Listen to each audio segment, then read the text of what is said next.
Hi friends! So we're going to do something a little bit different this week. Instead of me reading the book to you like this and showing you the pictures and reading it, I'm going to read the book and then I'm going to put pictures of the book in the video so you can see the pages with me.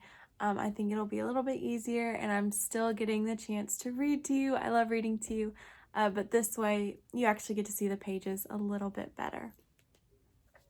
Before we get started reading, I just wanted to show you that we are reading this book, The Last Polar Bear, and I'm so excited to read it to you.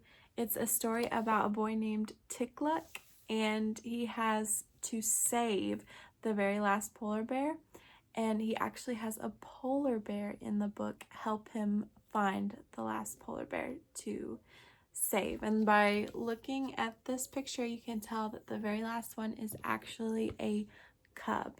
It's a very heartwarming story, and I have only 2 questions to ask about it.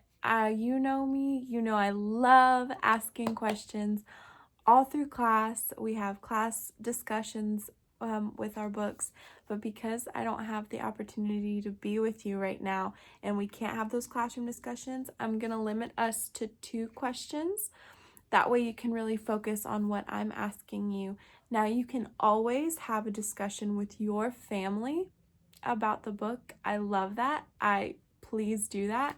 But when you're with me and I'm just reading it to you, I'm just going to focus on 2 questions that you can answer for me. So the first question I have for you is, why do you think living things live in different habitats? So a habitat is an environment where a living thing lives, like a polar bear.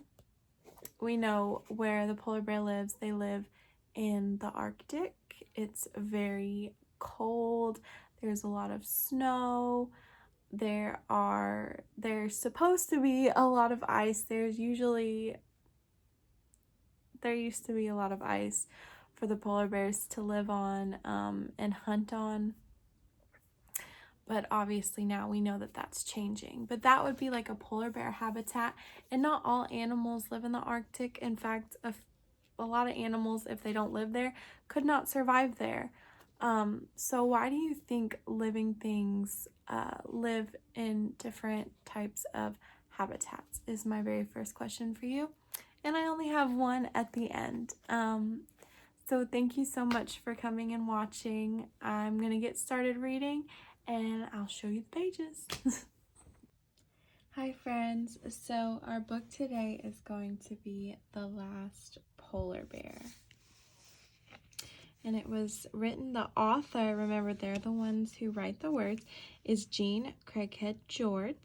And the paintings are by Wendell Miner. So he would be the illustrator, but instead of drawing the pictures, he painted the pictures. Oh, and he did a very good job. He made them very, very detailed. They look very realistic. Tickluck glanced out the window. A polar bear was not very far away. So this is our Tickluck. Tickluck put on his boots, wind pants, sealskin, parka hat, and mittens as he stepped outside. A gust of sub-zero wind stung his cheeks. Remember what we talked about? How in 0 degrees is below freezing, so it has to be very, very cold there. He looked down at Ivic Street and saw everyone darting into their house. "Nanook! Bear moving fast! Go home!" a woman yelled as she herded her children inside. Looks like everybody's running inside. They're scared. A sudden snow squall blinded Tickluck. Hearing a noise, he waited. Crunch! Squeak! Crunch! Just then, the blast of white thinned. So it looks like he might have been in a small little snowstorm where the snow was too much and he couldn't see anything. And look what came out of it. Nanook was standing right in front of Tickluck. She looked straight at him with her night black eyes. "What are you trying to say?" asked Tickluck. Nanook rose up on her hind feet and flailed her enormous paws. Then she rolled her eyes upward and headed north as if to say, "Follow me, Ticklook." Now, he says he's thinking that she is trying to tell him, "Follow me," because her arms are moving and her eyes rolled back to point to the north, trying to say, "Hey, let's go this way." So she's not really saying it, but her body language, he thinks that that's what she's trying to do. Against the white ice, she was yellow, then yellow-gray, and finally she was gone, her empty paw tracks appearing one after another. Ticklook's grandmother came up beside him. "Nanook spoke to me," Ticklook said. "I think she wants me to follow her." "Yes," said his Akka. "The bear needs you." "She needs us both, Akka," said Ticklook. So Akka, it sounds like in his language, that means grandma.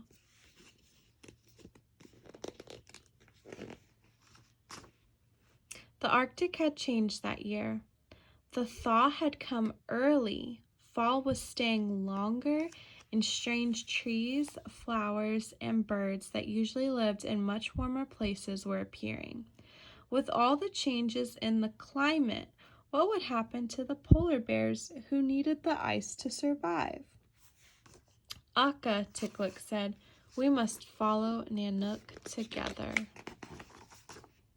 The next day, Ticklook brushed the snow off his father's old sealskin kayak. The kayak had ripped coming ashore last fall. Akka would mend it. He took it over to her house. "Can I help?" he asked. Akka's eyes twinkled. "Mending is a woman's work," she said. "But there is more and more trash in the ocean that can poke holes in my kayak. It would be good to know how to mend it," said Ticklook. "Then I will teach you," she said. So Ticklook is showing us here, he's saying that trash is poking holes through his kayak and he has to mend it every time that happens.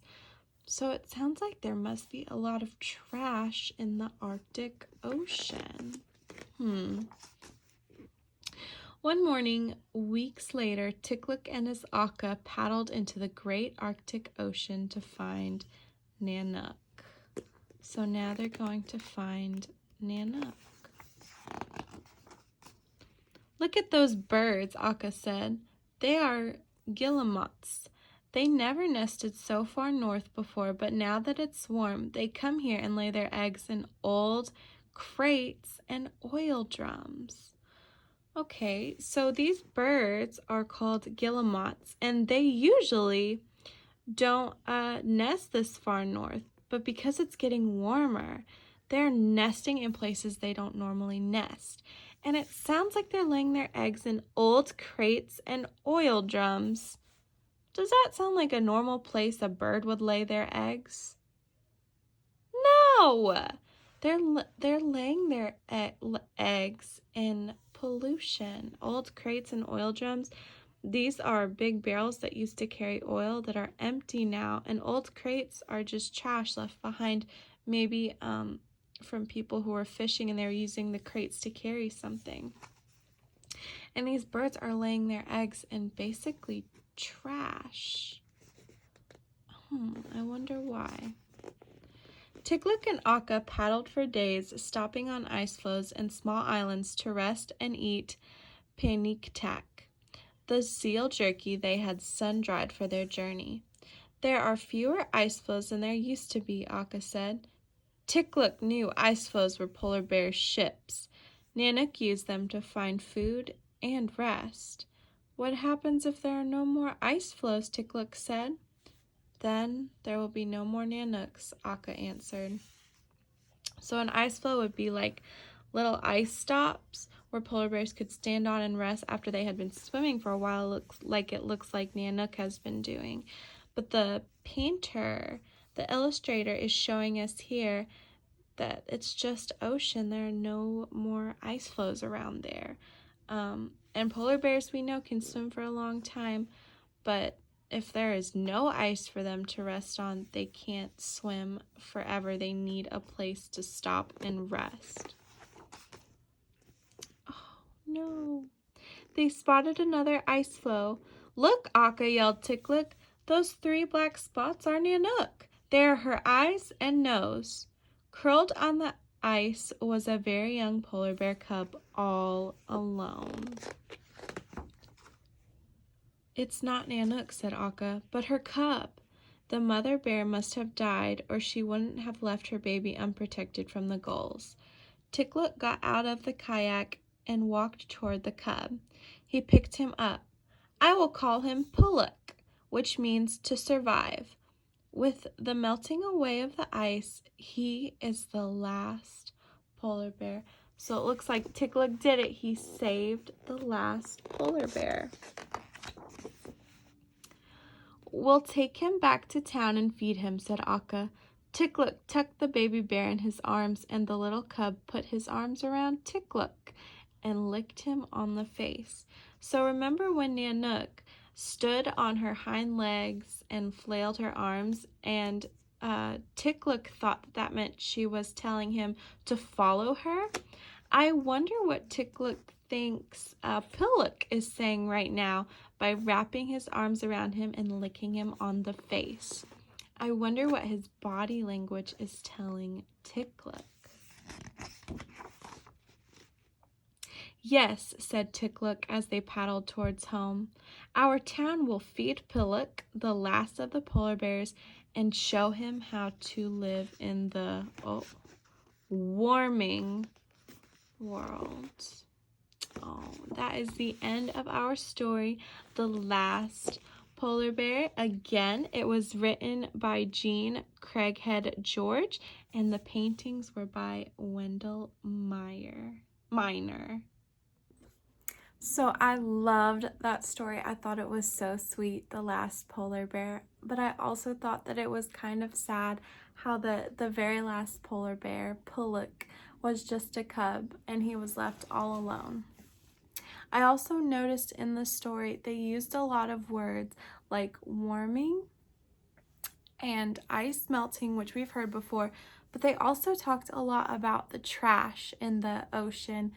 Ticklick said that the trash was creating holes in his kayaks whenever he'd go out in the water, and also birds that didn't really nest there, but because it was getting warmer, they were starting to nest there.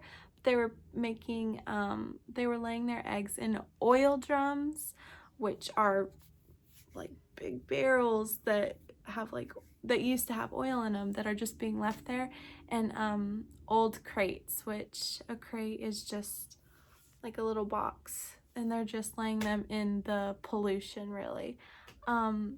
So I thought that was interesting, and maybe that could help us figure out, why is the world getting warmer? Why is the ice melting? And is this pollution something to do with it? Even though that's not my last question, that's just something I would love for you to think about. My last question is about the book, and my question is, what do you think the author's purpose is when she wrote this book? Now, when an author writes a book, they usually have a purpose for writing it, whether it be they're trying to teach us a life lesson, or they're trying to give us a hidden message in the end of it.